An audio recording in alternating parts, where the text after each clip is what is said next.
really see you as a South Park guy, but I feel like you'd appreciate it. You could appreciate the humor. I like South Park. Right. You know, I was 12 years old once.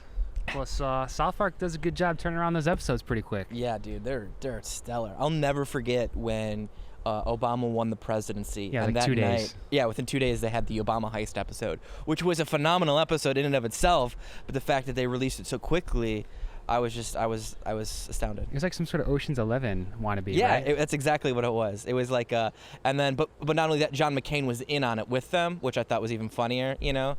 It was clear they must have produced like 2 totally separate episodes, written 2 totally separate storylines, and just like had the outline ready to swap either Obama or McCain in for who had won, right? It was great though, and it definitely fit Obama. It was a great way. I like when they did when Chef left, you know. Isaac Hayes. Isaac Hayes, man, R.I.P. Isaac Hayes. When he didn't, you know, Scientologist. Real shame because he had helped them make fun of so many other religions up to that point. And then, you know, you mess with Scientology, and that's it. That's all it takes. And then it's like, oh, you can't. That's too much. That's a step too far for me. I don't like those people. It's never too much. Speaking of, welcome to the podcast, episode 27. It's never too much. It's never too much.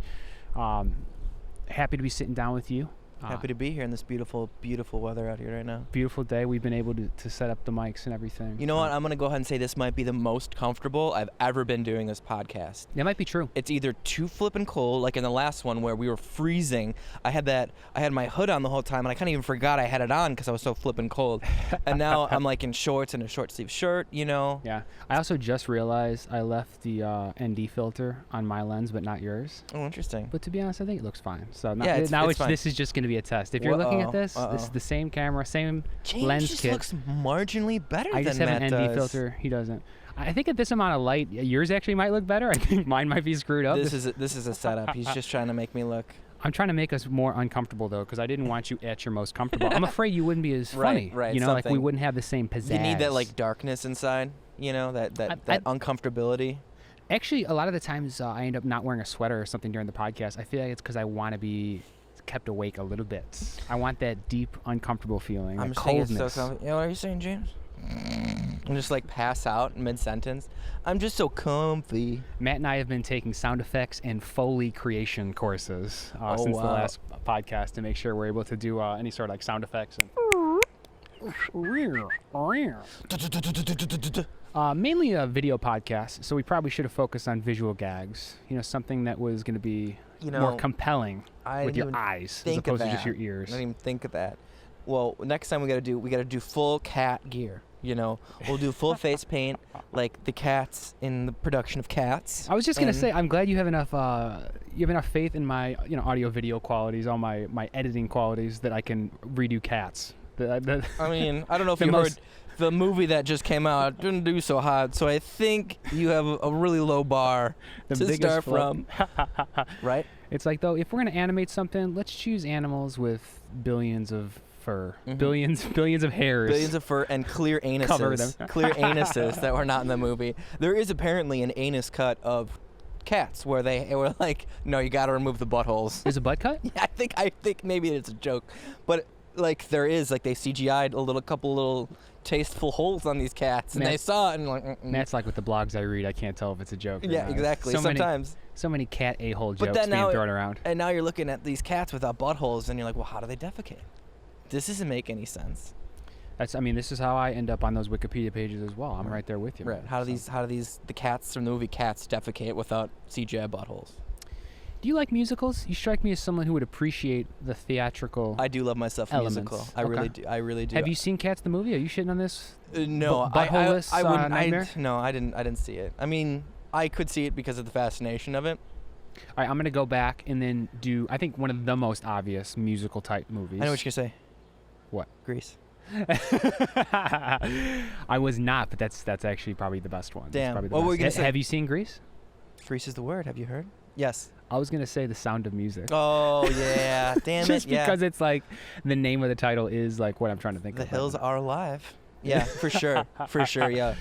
But have you caught a lot of those? I don't know, Oklahoma, Chicago, Moulin Rouge. Yeah. Oh man. Is Oklahoma a movie? I know Chicago and Moulin Rouge. Chicago and Moulin Rouge. I actually don't know. Oklahoma might have been like an older one. You know what I mean? Like My Fair Lady or Bye Bye Birdie. Fiddler on the Roof. Yeah. They did a couple of those, I believe, though. They did a couple of Fiddlers on the Roof. You know, when I was in grade school, not too far from here, extremely close to here. Actually, you can see my grade school from here. Possibly, maybe not. When I went there, actually, for like the 8th grade graduations, which I think they're actually doing now or today, very soon. So, you know, congratulations to the next class of 2020. After this, we're gonna go catch a production. We're gonna go catch a production. But they had a super cool 8th grade teacher that would convert like Oklahoma, or they would convert Mamma Mia, like the ABBA musical, to something that like 14-year-olds could relate act out, to and do, could sing for their like 8th grade graduation ceremony, and have some sort of opportunity to perform. I was very lucky to do these. We did multiple ones. Even in kindergarten, I remember we did that with like the Lion King when we were like 5 years old. Those are really fun. All through high school, that was what I did, was technical theater, and I was building sets and painting and running live shows for like the stuff. I was a PA wing kid, which they call fine arts. But I did a lot of the tech. So we would do every year at the end. There was 2 musicals. There was a winter musical and the fall musical. And actually, in our senior year, I think it's the rumor, we did the first ever high school production of Beauty and the Beast at our school.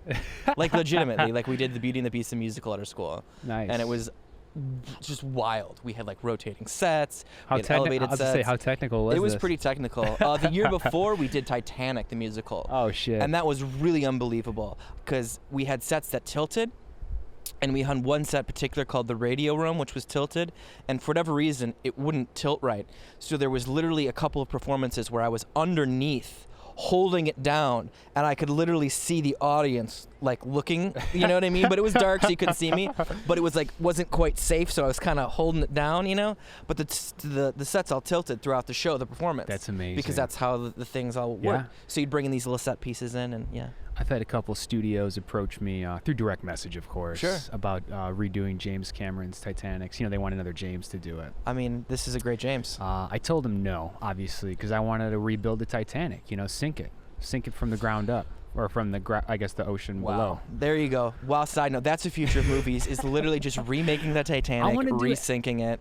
I'm a practical effects guy. If you haven't met me, I mean, you don't understand this. Unbelievable. Obviously, I'll create some movie magic with our faces, our pores, anything I want to highlight, polish, or some really like nice filters. Make glamorize, in what way? The ND filter I mentioned.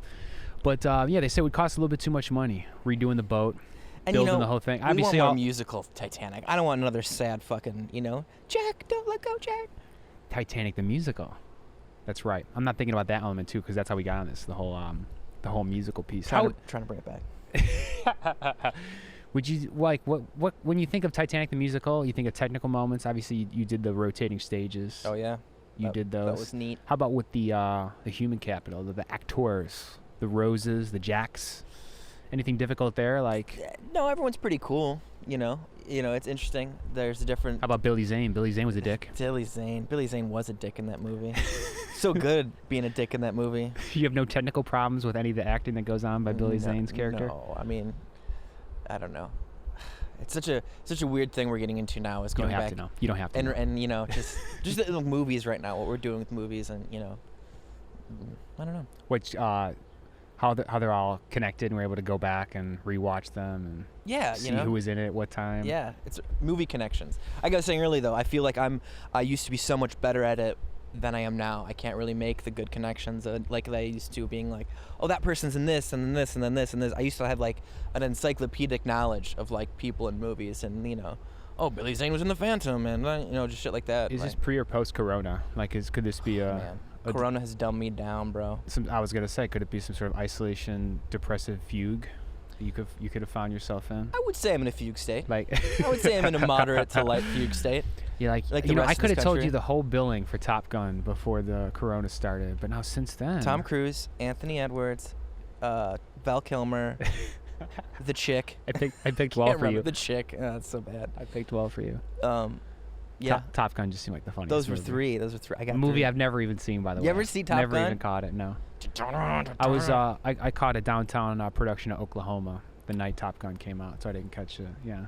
I had better choice, I'd say. Yeah, I saw Annie on Broadway. I did just show Clementine Annie the other day. the Disney version of Annie. That is one I did see, actually. She loved it. I used to love Annie. Come on, that's great. Hard Knock Life. Daddy, this was so good. But she hits me real hard. She's like, but you're not really rich though, like Daddy Warbucks. And I was like, no, I'm not. You know, I wish we could live like him, right, Dad? Yeah, fuck, me too. I know. She call you Papa Battlebucks. Yeah. Suppose the Daddy Warbucks. Papa Light Wallet, more like. Couldn't afford a war. Couldn't afford Warbucks. We got battle dollars. Matthew Battle Dollars. That kind of works. Matthew Battle Dollars, yeah. Matt Peace Dimes.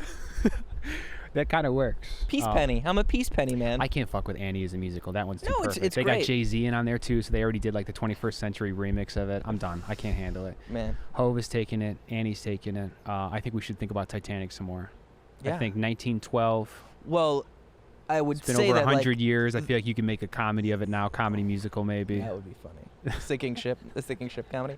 I mean, you could see the Titanic as a metaphor for our current state of affairs, right? Yeah, you could. We're on this giant sinking ship. Next, it's going to be what's the coal, who's the captain. Yeah, right. All these metaphors. I know we have a big giant orange iceberg responsible for the. I'm just kidding. No, I would say it started long before him. Too easy. That's right. He's more of the crack. He's more the crack of the ship, right? And now you're having the two halves. You have one half that's sinking right to the bottom. This half is popping up. He's a Get crack. ready to, He's an ass crack. He's a butt crack. Yeah, Titanic is a great. A lot of ass talk from a technical theater major, former technical theater ma'am. It makes sense though why you were so into the cat's buttholes. Man, because you were thinking about the technical element of it. I just like buttholes. Like how are you gonna put that on camera? No, I don't really like buttholes. But I guess apparently I just wanted to bring up Trump as it relates to buttholes again. So that's more my personal agenda. Oh, so. Just like when he talks and his mouth looks like one sometimes. I mean, come on, let's be honest, right? We haven't done too much of that. We haven't done much of that. Listen. I'm just gonna do it like where half of my face turns into Trump and like one hand will go into it, but the other part of my body stays sane. Or that, or one of us is like not doing the impression, and the other person can go all in. But like we need to keep at least half sanity. Yeah, one person cannot do. We both can't start being Trump because then it's like start a podcast where it's just two Trump impersonators. Too narcissistic, right? It's I'm kind of surprised you don't see more stuff like that. I know when Bush was president, Adam McKay, Will Ferrell, they did some stuff. Yeah. Like he did. Will Ferrell did George Bush, Absolutely. George W. Bush, and Fred Armisen used to do Obama really well too. Fred Armisen? Fred Armisen. Yeah, Fred Armisen. Yeah, you just trying to prove yourself right. You said you can't remember actors' names or whatever. Yeah, no, it's Fred Armisen. It's like Fred Armisen. Just like John Favreau. I can't pronounce John Favreau's name to save my fucking life. I'm sorry. I love Fred Armisen. Fred, shout out. Thank you, yeah. God, he's genius. A fellow drummer. Yeah, Portlandia. No, I mean, he's just hilarious. Saturday Night Live, countless hours. Countless characters. But on SNL. Yeah. I mean, I guess we're talking specifically SNL. Yeah. He was a part of those George W. Bush years though, when Will Ferrell was so fucking was acting that character. But anyway, they've had some of that stuff for Trump. I know there's been some James Adomian, doesn't he do a famous Trump? I think Kyle Dunnigan does a good Trump, and there's guys that like do the Trump circuit. Alec Baldwin, of course. He wrote a book as Trump, right? That was he wrote a book being pretend Trump. Who? Alec Baldwin wrote a book about him, like he pretending he was Trump. Right? Did he? Yeah. So he's on the cover. Okay, so then the thing I'm bringing up has happened in the form of Alec Baldwin. I think he wrote a whole book. He wrote a book in his like, voice, in like Trump voice, right? Like as Trump, right? I can't remember the name of it. It came out, I think, really early on in the presidency when like Trump would get so riled up about Baldwin's impersonation. Ah, fuck. So this has already been done. I was gonna say this whole podcast of two Trump impersonators talking to each other, it should exist. It should. It should be like his id talking to his ego. Maybe it's like a psychological analysis. I don't think he's that deep like that. It's not for him. It's for us. Yeah, it's not for him, right? Man, how do you even live in that brain though? Gotta burn him. How do you live in that brain?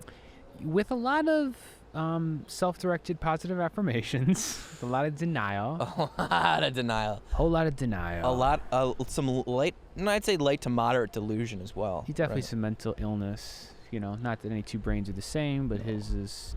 He definitely has some sort of narcissistic personality type disorder. Right. For sure. You have to. The way he speaks about things. I don't think the Supreme Court likes me. What kind of like.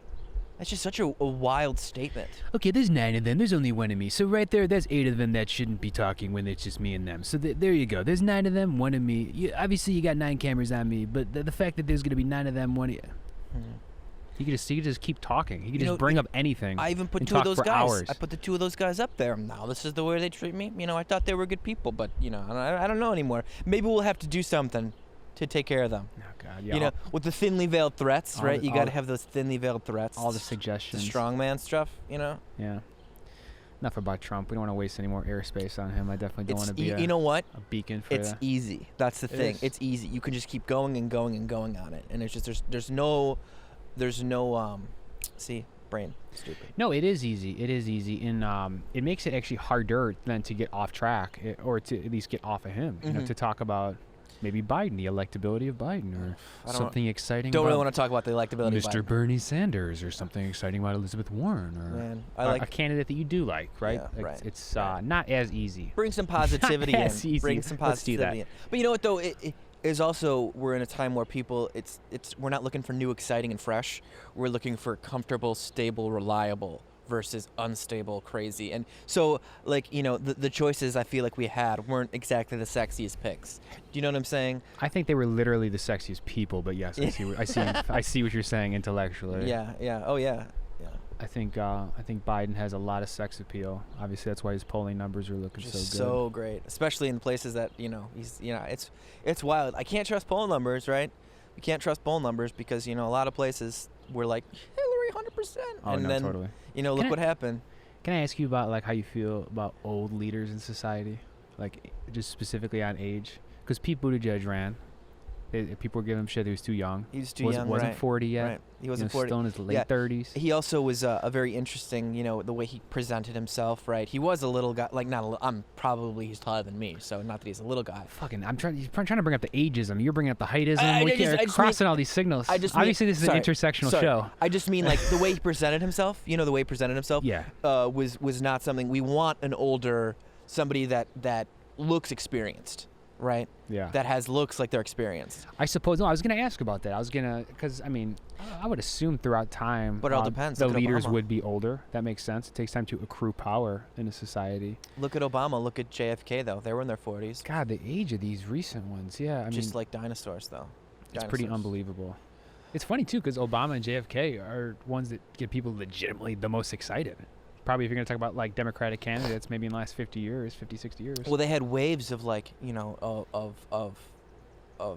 progressivism and hope and change, right? The young youth was things can be different. We can affect change, and it was exciting. It didn't feel like some stodgy old person who, like Joe Biden, we've seen everything Joe Biden has done over the last 30, 40 years. Except be president for 8 years. Come on. But I mean, we've seen some of the unflattering things he's done. He's run multiple times. I'm just fucking around. He's run for president multiple times before. And, we're talking about JFK. Didn't Biden get busted for ripping off JFK speeches back in the 80s? Wasn't there, stories like that? Yeah. We're acting like these entities are totally separate and individual from one another, where really they're all borrowing from similar rhetoric and playbooks. Yeah, so much of it is. They can leverage a similar, feeling within a political party. Yeah. Yeah, exactly. You got to leverage the same feeling. This is what people felt then. We got to make this, We'll see if they can harness a lot of this abject rage and, the feelings that people are feeling now, protesting and everything, if they can kind of harness that into actual political power.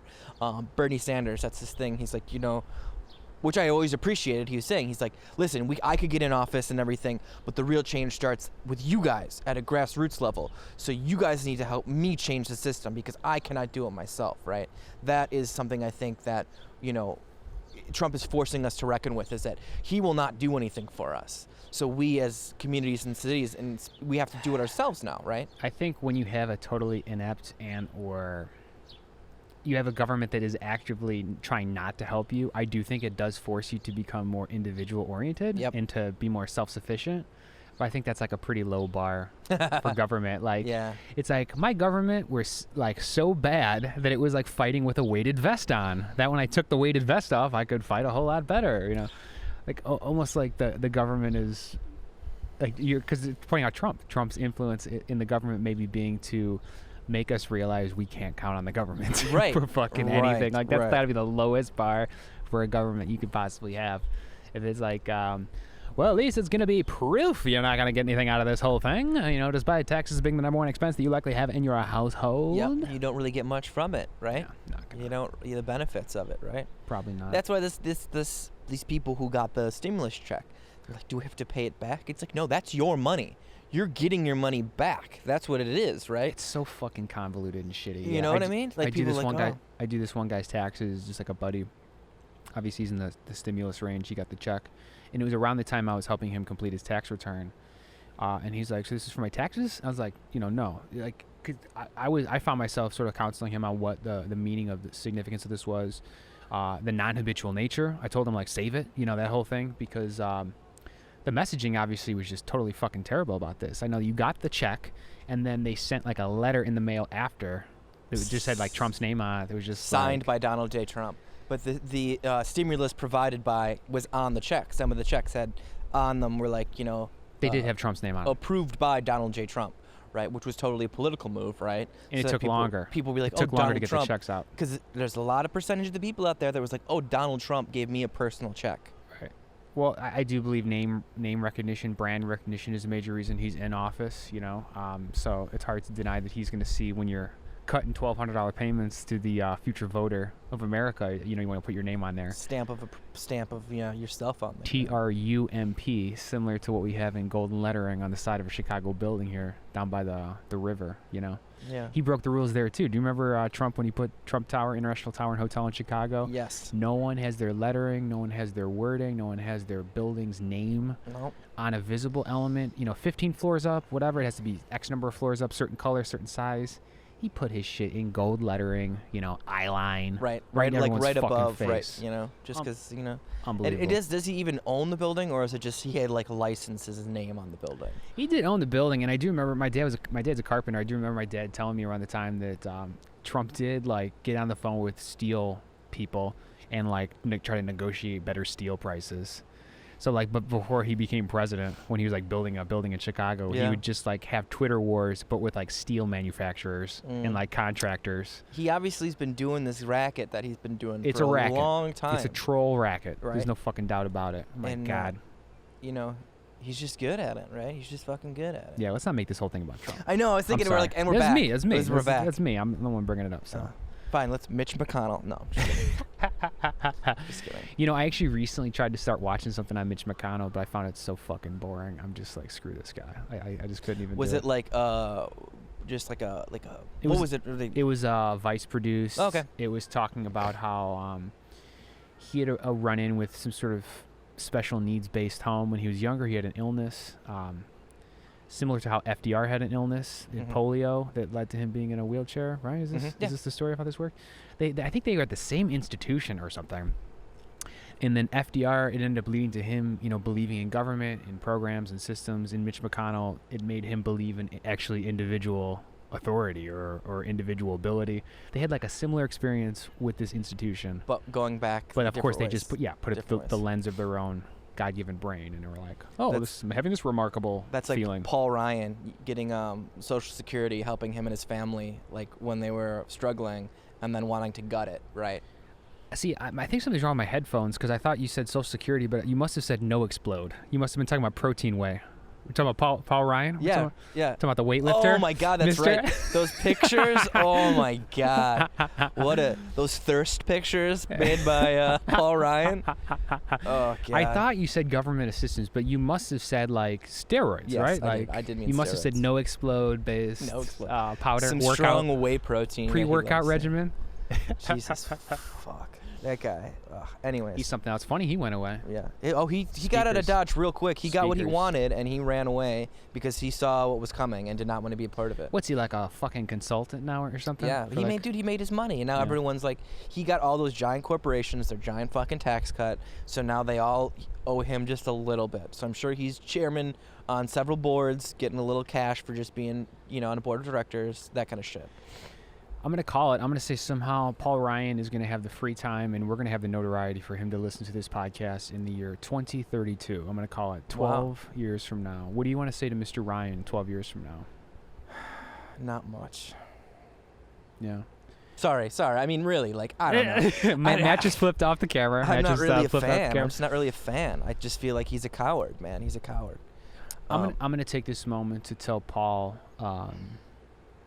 look out behind you. Dear God, look out behind you. There's someone right behind you, Paul. There's someone right behind you, Paul Ryan. Look out. Look out.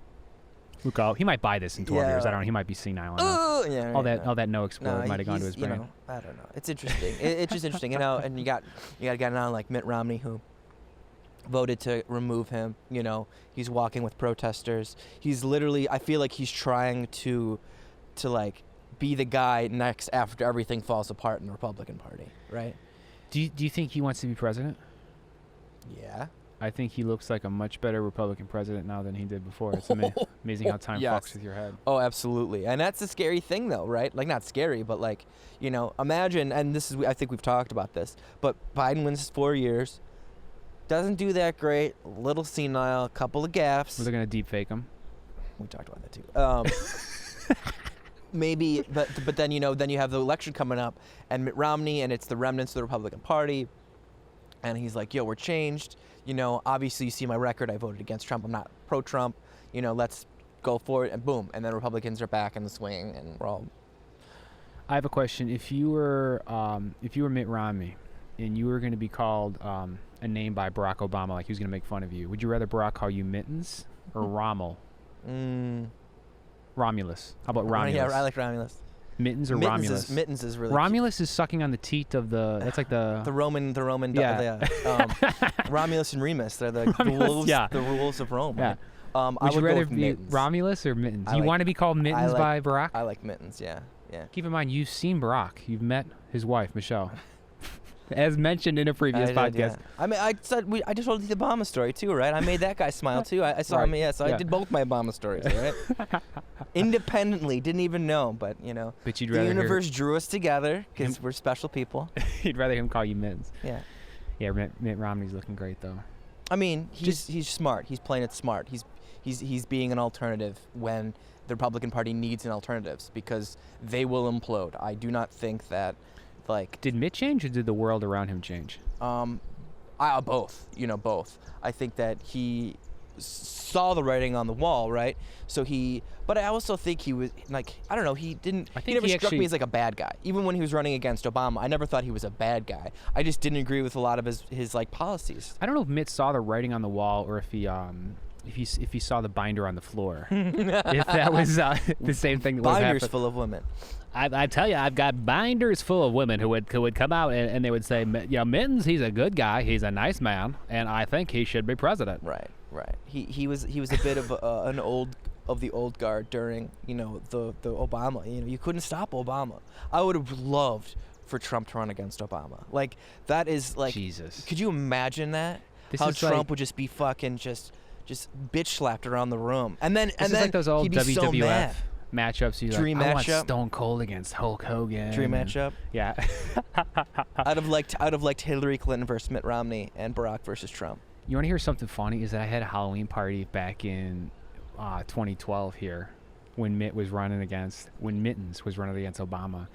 And I created this tape loop in addition to having like a strobe light and funky, like, you know, scary lights, whatnot. But it was like screaming and stuff that I recorded, like, I'm so fucking scared. And then once at the end, I just had like an echo tape of Romney giving some speech, like, we're going to go down to Pennsylvania and then we're going to tell the American people. It was just building and swelling, and I had it with like all these other scary sounds. Anyway, it's comical to think of making a custom sound effect mixtape about how scary Mitt Romney sounded. Back in the day. 8 years later, when we're sitting in this lifestyle. Back in the day when we have people doing photo ops with like Bibles out front of buildings looking stern. Yeah. You know. That whole thing. Man, that's crazy. That whole thing. Protests have continued on. Thankfully, there's still been more peaceful protests. I don't think it's going to stop. There's been some police reform. You know, people are happy to see, obviously, at least in Minneapolis. A lot of places are taking action. I think in a lot of the larger cities that people are taking action. It's going to be really interesting to see how it all shakes out. I'm hoping, though, that it doesn't, you know, I hope it doesn't. It's not like a pendulum, and then it swings back hard the other way, and you have a lot of angry cops out there that when this all dies down, they have a giant, even bigger chip on their shoulder, you know, when things aren't reformed. And, you know, you have the guys coming out being like, you know, we're villain. You're treating us like villains. You saw that video of the police union leader in New York saying, you know, you're leaving us out of the conversation. Oh, yeah. And all this, like, stuff. And he's very angry, you know. I won't say unrightfully so, but it's like, you know, you do the crime, you do the time, right? Like, yeah, so I think it's ridiculous. He wants to act so fucking angry. It's you know, like all very, people you know, being killed. I mean, obviously this is a frustrating thing because it is like local jurisdictions. It's got federal jurisdictions. They're kind of talking about like federal mandates for police reform, but really it's kind of the local municipalities where those sort of things are happening most often. So it's kind of fucked up because even as we mentioned last time, this is now like an international conversation. Absolutely. Definitely at least national conversation. I think but the way that we're housed in a lot of the systems of power are housed, you know, it's like these local municipalities. Even like the Chicago cops, how they can stop you on the street, but then if you're on the highway, it's got to be the Illinois State Police. Right. That's really funny too. I've realized that where like you speeding and you pass a Chicago cop and they don't give a shit because the state troopers are the ones policing the highways. You know what I mean? I've had to deal with them before. They're kind of the guy I dealt with was kind of an asshole, but the highway cops. Yeah, the state trooper. He was not a. I guess I guess he was just doing his job, and he wasn't. You saying he wasn't a super trooper? You know, he just was very. You know, again, you deal with that job. You're no nonsense. You've seen it all. You don't necessarily have compassion for everybody. You know, but back to what you were saying though. Yeah, it's a municipal. It's like a local problem. But I think like speaking on internationally, I think it's more about just racism in general, right? It's this larger conversation people in the world want to have about racism in their own backyards, right? America being what America is, you know, a lot of eyes are on us all the time. So America's the world's backyard. Let's be fucking honest. All the rich people in the world live here. Think about all the culture. Any rich person, any truly rich person in the world can come and live in America. And you can set up a business license. LLC. You know, it costs $200,000 to be like I want to be a business owner in the U.S. and you can buy your way in. And so it does end up being the world's playground. At least our financial markets. You know, even if you're not going to point out that, you know, Manhattan real estate is all oligarch children or whatever the fuck it is. If you're looking at the country, I mean, we're so connected to the world. Think about all the culture we produce, you know, all the movies and the television and how people are like... Hard to deny that being in this business, you know? being in this visual business. But even things being backed by the dollar in terms of financial systems, you know, so many things are flowing through American systems and values at a deep level. It's even hard to comprehend about. Which is why, really jumping aside, I think it's interesting that people talk about immigrants being like these like demonized, right? Because you got to think like so many immigrants come here knowing what America is, right? Wanting to be a part of that like movement and that feeling and the American dream. They're not necessarily coming here because they want to like, you know, bring things over. They want, you know what I'm saying? And the culture, you're so flooded with culture and all this stuff, like it like takes you away. I don't necessarily understand sometimes how people can not see that like part of the draw of being in America is the Americana and all that stuff, you know? Yeah, honestly, it's funny because I think it ends up breaking down into whether or not you're around immigrants in your life. Absolutely. And it's made like extremely obvious to you how much of a better society it is when you have different cultures present, when there are, you know, different people with different perspectives that are able to synthesize a new 21st century reality, you know, 21st century reality. It takes a lot to take Eastern values, Western values, maybe a 20th century mindsets, 24th century tools to create, you know, remix the life that we're all living right now. I mean, it's going to be interesting. It's something that's all tied together whether we wanted to or not, at least over the internet. I mean, the world is connecting faster and faster and faster and faster and more and more and more, you know. I hope that these protests that we're experiencing, I hope they do not stop. I hope they continue.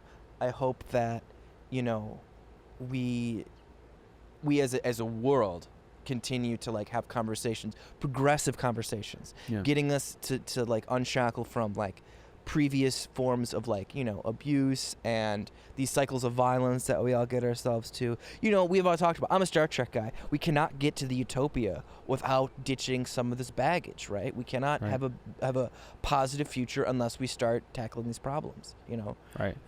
And it's hard to know what to cut off or cut away to get rid of in society. Oh man, back to movies and stuff like that, you know? To shed your skin. Yeah, and obviously culture. we shedding culture? Are we shedding statues? Are we just gonna shed like brands? Losing Aunt Jemima and Uncle Ben, we're gonna get rid of those. Totally fine. Having a disclaimer in front of Gone with the Wind about this, fantasizing slavery. How far are we going to go? Are we just going to delete certain things out of the culture and the canon and pretend like they don't exist?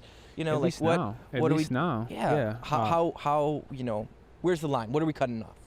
I think, you mentioned a pendulum analogy earlier. I think it's hard not to deny that that's a similar mechanism for how you could think about this. I think it's perfectly acceptable for the pendulum to swing in the other direction, maybe too far, This is a totally different comparison, but I remember like a couple years ago when Kanye released The Life of Pablo, his album, he had released it and then changed it like a month later, changed this verse, that chorus, sounds here and there. This is in your left ear cup versus both ear cups.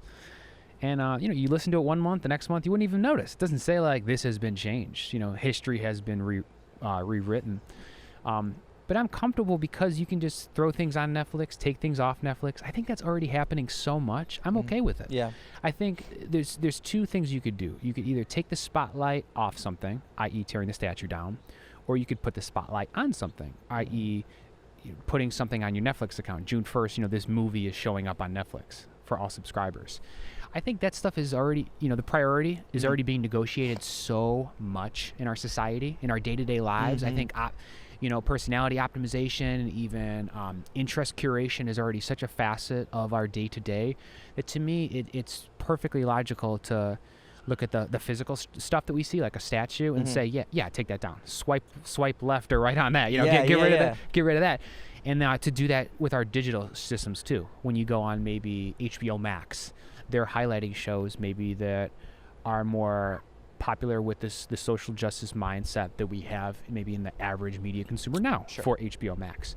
The thing about that, it's ease switching back and forth. It's not easy to put a statue back up, but it is easy to switch monthly for HBO Max. Gone with the Wind, you mentioned that example. I've actually never seen that movie, but what platform was it taken off of? HBO Max. Is that the exact example? Yes, yeah. HBO Max. They took it off because they're putting a disclaimer on it. They didn't take it off because they're taking it off forever. They want to put a disclaimer on it about how I think it's fantasizing slavery. It's not pro. I don't know if it's pro racism, but it's not really it's not a healthy depiction of what the Confederacy was, right? Glorifying slaves is not a great thing. I've never even seen the movie, to be honest. I remember seeing parts of it. It's really long. It's beautiful. It looks cool. It's an old movie. I'm fine with that. But they're gonna re-release it with a fucking disclaimer. With a disclaimer on it. That's kind of fucking sick then, because this is going exactly to what I'm saying. They're gonna re-release it. You put the spotlight on it. Exactly. They're gonna put the spotlight on. They already showed that when they took it off, the amount of purchases on Amazon and all these other sites skyrocketed immensely because people who hadn't seen it in a while were like, why are they taking it? Oh, I want to see it. I mean, this is 100% the Milo Yiannopoulos troll phenomenon. When some character comes out that's clearly trying to be a heel, trying to be a villain, you end up getting clicks. Tommy Lauren. Any sort of character. I shouldn't name her. I don't really like her at all. Who'd you say? Tommy Lauren. Tommy Lauren, the Fox News. Yes, yeah. No, that is a whole career. I mean, Trump, period. Trolls. TRUM. Trolls. It's definitely that Tucker sort of thing Carlson. where you can catch that kind of attention. But yeah, it's but you just said it. But you could take the spotlight on things and pull the spotlight off of it. My argument is I don't think we should yes, you can erase the movie, but I think pretending things didn't happen is also bad. I'm okay with removing statues because I think statues are glorifying people. I think that's completely inappropriate. HBO Max though, spending fucking money to put a disclaimer on this movie. Why don't you go give some money to young people of color that make movies? You know what I mean? You want to talk with your money? Don't put it on a disclaimer and then highlight this fucking old racist film that's going to be putting more dollars in the royalty accounts. The rich white old folks that own that movie. You know what I mean? I don't know if we should just ignore. We don't have to. Don't put the spotlight on it. They exist. For 48 hours. Some institutions though are so big. Gone with the Wind, I think, is one of them. I'm not trying to act like this is equivalent even to The Life of Pablo or some sort of release like that. Gone with the Wind is foundational for the way a lot of people think about race. So I think it's just like taking down that. Gone with the Wind has kind of been like a billboard of 20th century American media achievement, right? Like it's like a pinnacle. I mean, it was for a while. Like it was the highest grossing movie of all time for a long time, right? Okay. So it was people would go back and see it again because it was. So one of the reasons that one is epic, chosen, right, is because we're like looking at our cultural touchdown. It's a cultural touchdown. Yes, and you mentioned even what we're exporting, what America's known for, media and all this stuff. Like it makes sense to lead with this. Mm-hmm. There's certainly no other way you can make sense of the modern American age without looking at the fact that we have like a reality TV show president now in Donald Trump. That's wild. Did I ever tell you that when my daughter, quick aside, she does schoolwork? I think I maybe told the story, but there's like a Scholastic app on there, and you can learn about like, it's like history, blah, blah, blah, and then there's like biographies. And when you look in biographies, you can choose some categories. And, there's like a president category, but then there's like, musicians or entertainers, engineers, scientists. So you click in entertainment, and Trump is in the entertainment category. How old is this? Like that, it's modern. It's recent. It's from this year, and they have him. Yeah, he's in the presidential section, but as far as like he's not in like the industry section or the business, he's in the entertainment section. Like that's what his like thing is, and I thought that was really interesting. Right. Oh, it's actually speaking volumes. Totally. Right? Totally.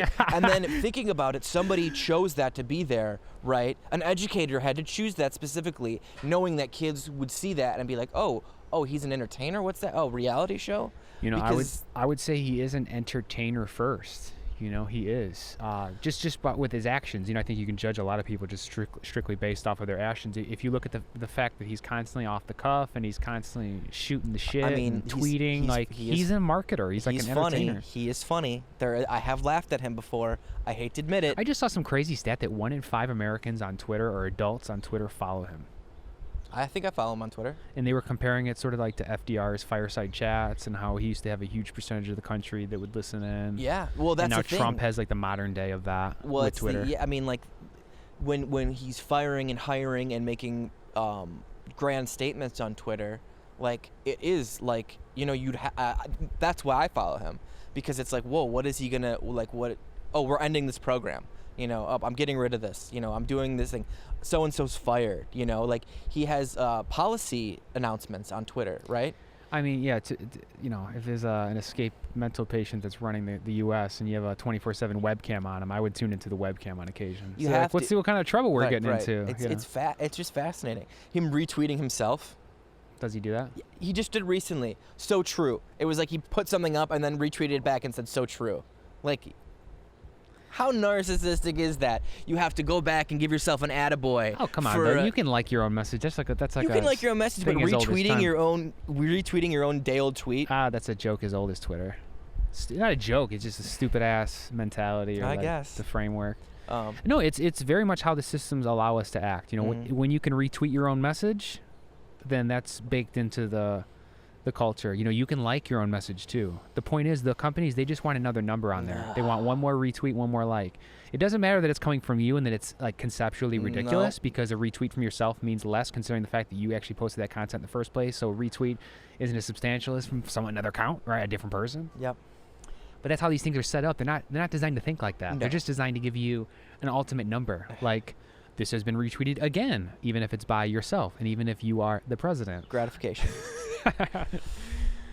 Man, even if that's the case.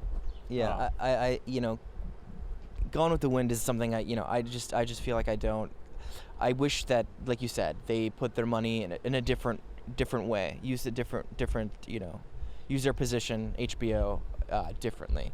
Highlight black creators. You don't necessarily need to like bring up old stuff. I don't know. It's, again, I just don't want it to be talk, and I don't want the ultimate consequence to be more spotlight, more attention is on Gone with the Wind. If we're supposed to be not paying attention to this thing, instead of having like Spike Lee's Do the Right Thing like front and center and like be like, hey, you know what they are doing actually?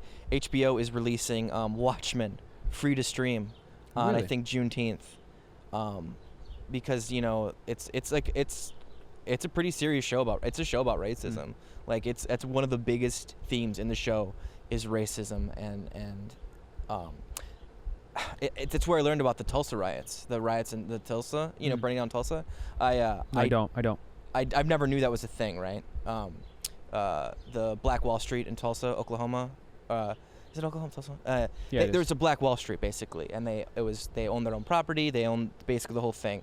It was like a black community, and white people just went through and fucking rioted, burned the place to the ground, destroyed everything, destroyed all the wealth that they created. It was all owned by black people. They had banks, they had grocery stores.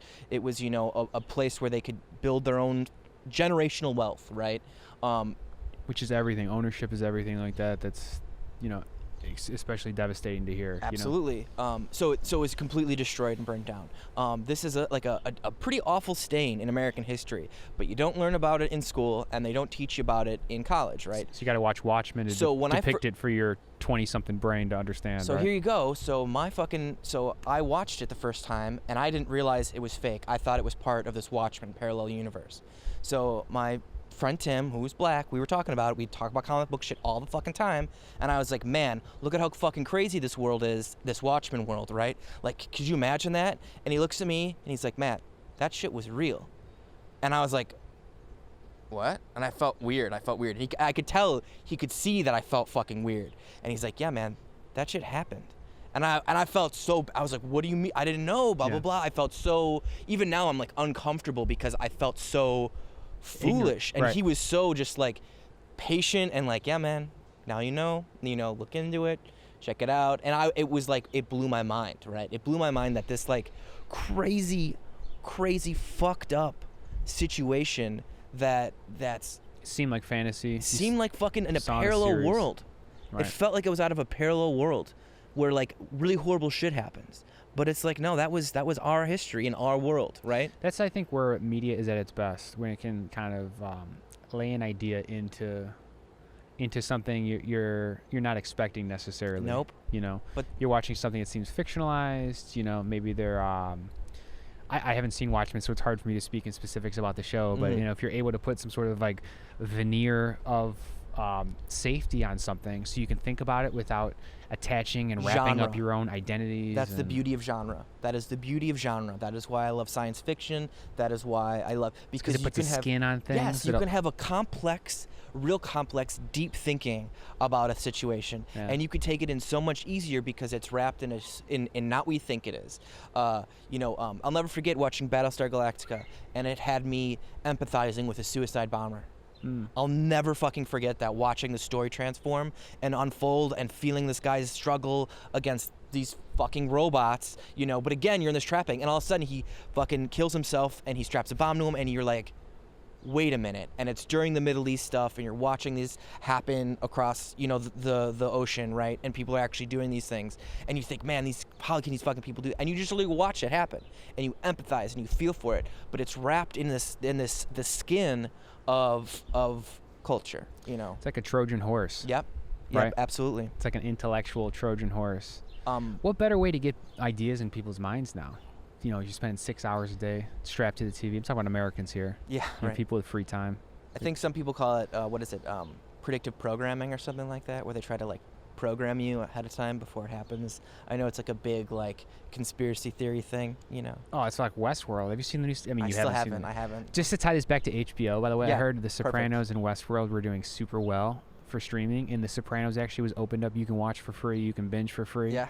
So just to be a dick and to be anti-HBO for a second, they're probably just like Time Warner, who owns HBO now. Yeah. It's not just fucking HBO. It's got AT&T that owns them. They're probably just like, well, we got all these people hooked on The Sopranos and Westworld, so let's get people hooked on our newest show. Let's get people hooked now. I think Watchmen. Oh, perfect. This demo fits. Okay. See, the thing about Watchmen, socially though, just. Once you binge it, it's over. They're not making another season of it. Wait, it's over? It's over. Oh, I didn't know that. Damon Lindelof, the creator, also the creator of Lost, one of my favorite shows of all time. He They could still be trying to hook customers, but still, that makes it feel a little bit better, to be honest. Totally, it's not like they're like season 2 or premiering in 2 months. Nope, they're not.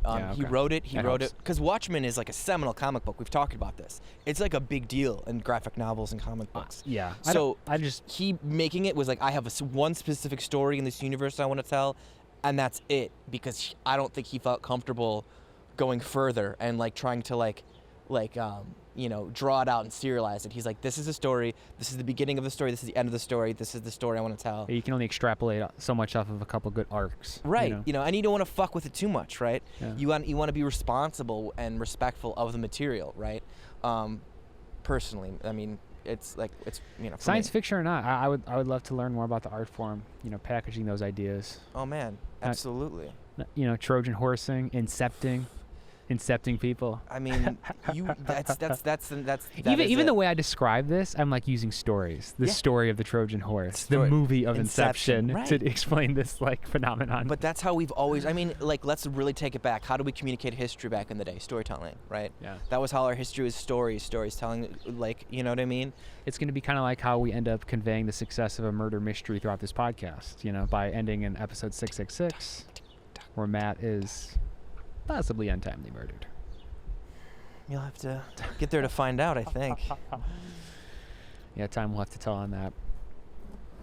Yeah, it's crazy though. I really think that culture. Oh, my ride's here. Yeah. Oh, sorry, I gotta go, James. It's been nice and quiet today. It actually. has for the most part. We usually have like the street sweeper and whatnot. Something, some asshole with a lawnmower. Something. So some noise. Yeah, culture can be what saves us, I think. Yeah, I think culture can be the unifying force. For a lot of people, isn't that all there is? Right. I mean, isn't everyone just fucking staring down? You're either looking at musicals, man. It makes you happy. What are you staring at? What are you listening to? What is in this? Right. What's playing? It's got to be something. Content, media, culture, musicals, man. That's why everyone loves musicals, because it makes you feel good. Look at Hamilton. Look at how fucking happy. I'm trying to bring it back. Did you see Hamilton? I feel like we're almost done. No, but July 4th, it's coming to Disney Plus, and it's the they shot it. They did it, and it's the original cast performance of it. The original cast performance of it. So I'm actually really excited. I get to see it. Right. My favorite. Drink. Everybody fucking drink. I hope someday. Great. I hope 2023 some Disney exec sees this podcast and goes, "This son of a bitch has been hawking for us for years," and then somehow they hook me up with some shares in the company.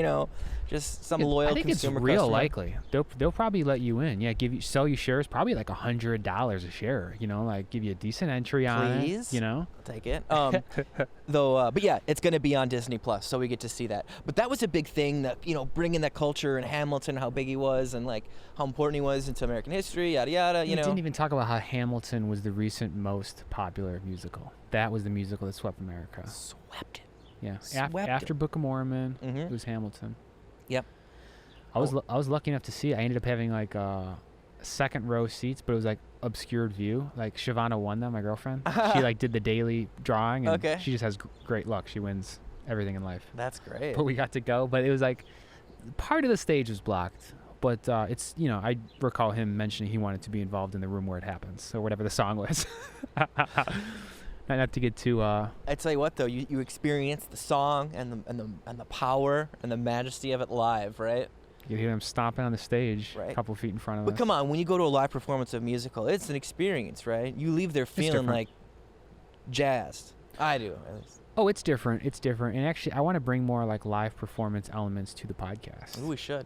That's one of the reasons I love the podcast. Yeah. Is because they are technically performances. They are. They're live performances. They really are. There's no cutting. You can't just cut and be like, okay, let's cut this for a second. Oh, yeah. Jesus. Shit. Oh, my God. Can't believe I just blew that. Can't believe I just blew that shot. Yeah, right. Take a breath. Take a coffee. Matt, you're talking. We got to cut all your butthole talk out, dude. You're talking too much about the anus this one. Let's knock it off. Let's dial it down. Matt, are you promoting some sort of rectal surgery of some sort? Some butt play? No. Are you offering ass services? Is that possible? That's an option, or we can not worry about that. No. Cutting in and trying to. We could do a podcast where we actually shoot it for 2 hours, but then edit it down to the hour. We can do one.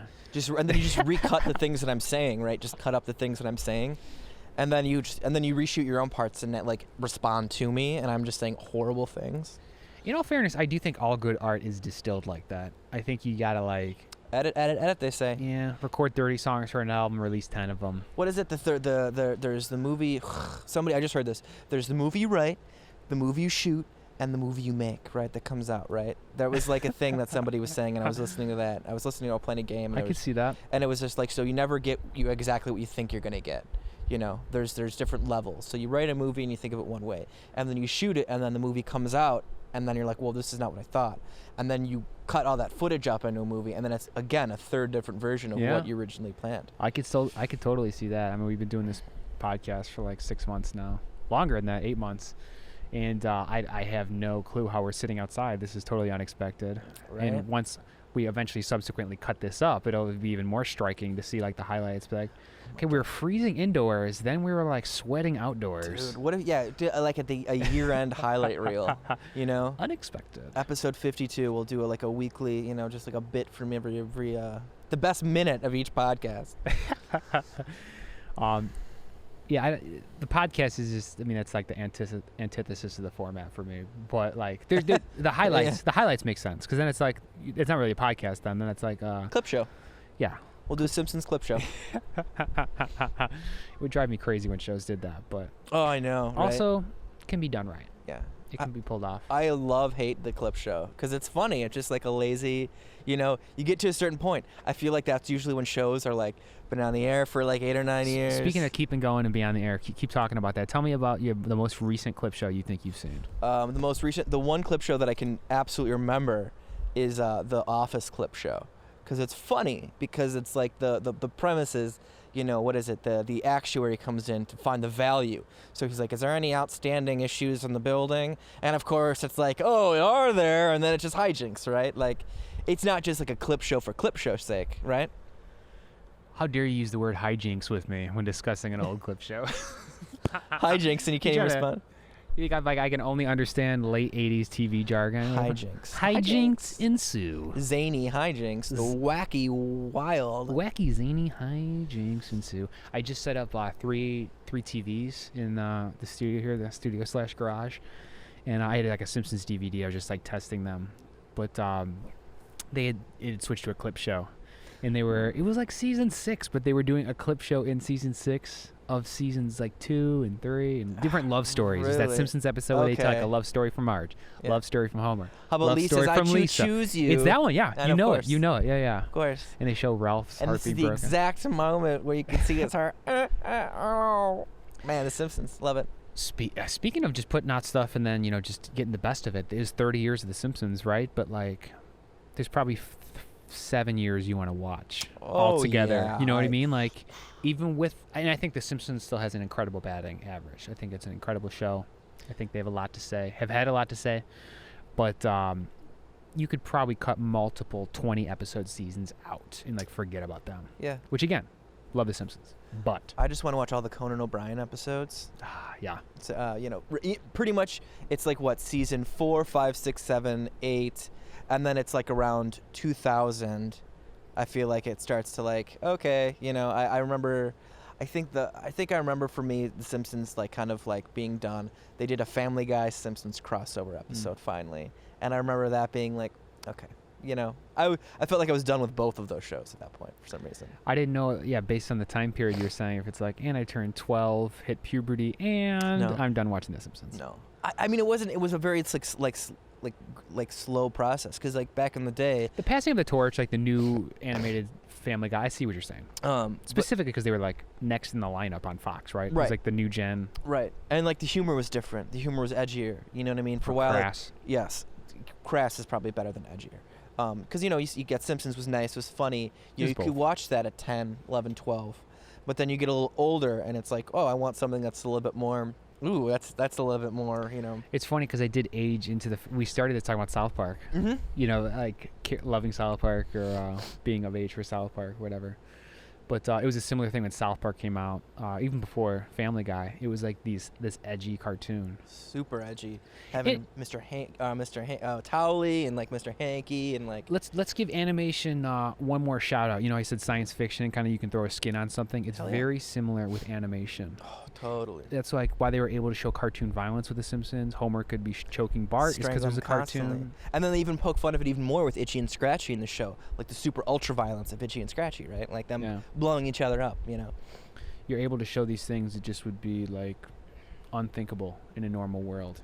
Absolutely. Again, Trojan horses too. You watch a lot of kids animation and you see like the messaging and stuff like in some of those things, and some things you watch and like, where are you getting at with this? You know, I watch a lot of kids TV now, right? So it's like some shows I'm just like, I do not like the branding or the messaging here. You know, I don't like, this seems very like selfish. You know, you want to see characters that are like positive influence characters, right? Do you ever find yourself looking for that for yourself? Like when you're watching TV, like Battlestar Galactica, do you like to watch that show because they have inspiring characters on there? I like characters because I find myself watching a lot of TV with a lot of a-holes, a lot of bad characters. Absolutely. I think people are attracted to those people in general. To people who only watch Bravo or something, and then you only see like the worst behaviors of a certain population. Just like scummy people. No, I definitely think though, people are attracted to people with complex stories. You don't always want to see like the. All right, guys, it's been 1 hour. Let's wrap it up. Oh. Hey, that's me. Hey, that's Matt. I just think you want to see characters that are interesting, right? You don't want to see characters that are boring or, he's too cutesy. You want to see Walter White, what he gets up to, right? You want to see Jesse Pinkman struggle. Does he overcome his situation? Does Commander Adama, eventually get over his hatred of Cylons and is able to, like, get back on board with everybody? You want conflict. Me personally, when I look at... You're asking me. No, I think for my does. kids. No, I think everyone for my kids, I want them to watch like nice things. I want them to watch things where they it's like positive role models where they're being nice and they're sharing. Now that I'm older and I has to have that foundational feelings, I want to be titillated with Sopranos and bad guys because I'm not a bad guy. Well, hopefully, but you know what I'm saying? Like, I'm not a bad guy, right? That is how it works, though. You need to lay a foundation of morality. Hopefully, of understanding. And then you can let Tony Soprano in the back. Right, because if you don't, and you don't have good foundation, and you see Tony Soprano, and then you start idolizing him, but idolizing him for the wrong reasons, and then you're like, you know what I mean? Like the people who love Walter White, but don't see him as like a horrible bad guy. They see him as this like inspirational fighter, and it's like he's not a good guy. No, it's like he's not a good guy, right? So ridiculous. Tony Soprano, not a good guy. I like inspirational people, but yeah, obviously people that I'm sure feel powerless or just are lost or are dying to cling on to anyone. Yeah, they see even in pixels. Speaking of clinging on to people in pixels, thank you for joining us. Oh, yeah. I was going to try to fit one more Trump thing in here, but I guess we got to go. We got to wrap it up. Anyways, just kidding. Love you guys. Yeah, I love you, everyone. Thanks for joining us. We'll have to podcast again soon. Hopefully soon. Podcast again soon. Yeah. At some point. Some point we'll podcast again.